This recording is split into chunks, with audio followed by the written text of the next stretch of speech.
I'm sorry, man. I just, I think of guys like Curtis Axel, and just immediately I sort of feel like failure. So it's just Oh, bound to happen. oh, ouch. Am I wrong though? Honestly, am I wrong? No. I think Curtis Axel was given too much too soon, if that makes sense. Like the whole going and beating John Cena his first night, or Triple H's first night, then beating John Cena the next week. It's almost that those type of debuts almost hurt people Let's put the brakes more than they on. help them. Let's put the brakes on Yeah. and take it back a little bit to this Intercontinental Championship match that happened on Raw. First of all, do you guys think that this should have been at Survivor Series? We're getting a title change just before a pay-per-view. I have no idea why they didn't put it on the pre-show. It makes no sense to me. I think WWE realizes that Big E Langston is a self-made man. He's gotten the crowd pretty behind him through the matches, and I think that once again they're just experimenting with a lot of stuff, like Xavier Woods randomly showing up. So I see them as just going like, you know what, let's just give the guy a ball and see if he runs with it. The way I see it, that championship belt meant nothing with Curtis Axel on it, so they had nothing to lose. But I mean, like, why not do a dirty finish to the match and then set up for the Survivor Series pre-show to help with some of the Survivor Series hype instead of just Would dropping you the have title? cared though?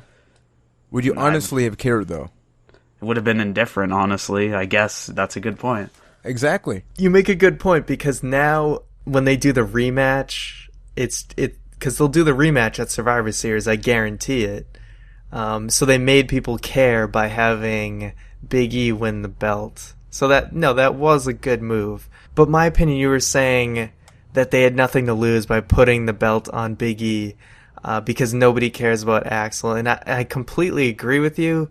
But at the same time, the fact that you said the championship meant nothing with Curtis Axel, guess what? It still means nothing on Big E Langston, because what they keep doing with the IC belt over and over again is they'll give it to a guy like Axel, and they have him built up, and then he just kind of fades into oblivion, and once he's just all but completely faded out, they just give it to the next guy, and it's rinse and repeat over and over again. I guarantee you, all this momentum Big E, unless he really breaks out, then he'll just slowly fade out. Maybe he'll come, guys go up and down the ladder all the time.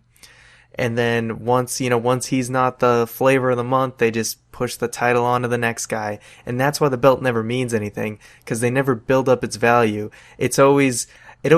The peak of that championship for almost everyone is when they first win it. And then it's just a slow decline until they lose it. And then you start over. You know how you can build that credibility for that championship? And I wish we were a video podcast for now to prove this point. 5. That's all you need. And I'm serious. Because think about all the guys that have won the IC championship before. In character, for the most part, they are heel guys like Cody Rhodes, Curtis Axel, who are like, oh, now I am going to take this championship and turn it into everything it hasn't been in the past few years. It's now going to be relevant. When Big E won it, it was like, well, guess what? I'm champion. So right off the bat, you're starting off slowly with the guy. And I think, and I hope this is where they're going with him, is that they're going to develop a winning streak with the guy. Because if John Cena is now going to make the World Heavyweight Championship more important, if WWE is going to have the WWE Championship thing going on with Randy Orton or whatever, I don't think they're going to invest a lot of time in storylines with the IC Championship. But what they can do is have this guy that just doesn't lose. And not just even lose, is that he beats the guy to where he can just be like, you know what? I need 5. I'm such a good champion that I'm going to keep building myself all the way up. So instead of starting all the way at the top like Curtis Axel did, he's starting from the bottom. Now he's here. Ah, damn you. Haha. But one, edit that so I say it first. And now he's here.